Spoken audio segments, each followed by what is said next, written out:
the sake of your ability to teach and learn and remember better in an ever-changing software quality world, permit me to tell you about the strangest walk I ever had through my own house. I came home one day and there were berries on my porch. Not a few berries, a lot of berries, blueberries, raspberries, thigh deep all over my porch. So just to get to my front door, I have to high step through the berries. Berry juice is dripping down my leg. I open up my front door and there in my living room are senior citizens meditating in their underwear. I turn to my left and in my office there's a broken record player, there's a broken record player just skipping over and over and over again. I walk past my bathroom and the door's open, but my Uncle Bob is sitting on the toilet taking a standardized achievement test.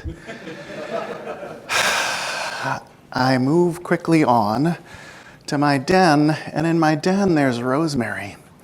Not a little rosemary, a lot of rosemary growing up, not just out of pots, but out of the floor, out of the walls, out of the ceiling.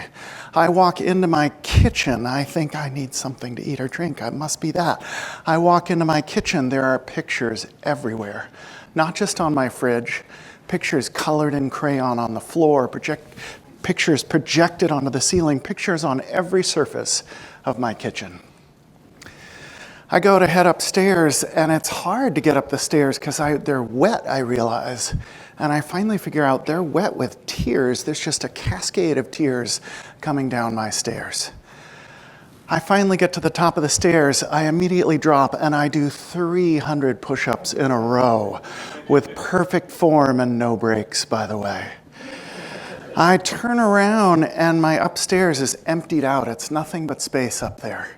And in fact, there are images of space, stars, galaxies on my walls and ceiling. I move through my upstairs space, and about halfway through, a giant pair of eyeballs falls down and starts looking left and right and left and right. I think I gotta get outside. There's a door at the end of my upstairs space. I step through the door, and I forgot everything I just told you. I came back through the door, and I remembered it again. I went back through the door one final time. I climbed up to the very peak of my roof and sat down.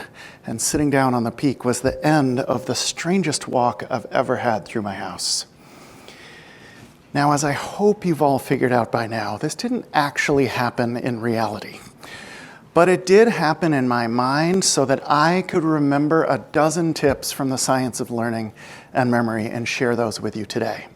And if you're willing, you're also going to make a weird and wacky walk through a space you know, and you are going to put facts and information about the learning and science, about the science of learning and memory, so that you and those you work with can teach, learn, and remember better. So, assuring software quality is hard. You could argue it's an Easter egg. I'm arguing it's a bug to have hands the size of T-Rexes. I do know something about how hard it is to make high-quality software. I spent most of my career leading the design and development of video games and other software before resigning Intel about 8 years ago to do work like this full-time. What makes your hard work harder is forgetting. Whether you're forgetting something, your colleague is forgetting something, your customers are forgetting something, read the manual. Did you forget that? No, sorry. When people forget things, it makes your hard work harder. Fortunately, data and science suggest techniques that we can all use to improve our memories. These are some of the sources for today's program. I'm not going to show you much more about sources as we go because while I'm not here to focus on it, science is clear that multitasking, dividing your conscious attention, basically makes you stupid and miserable.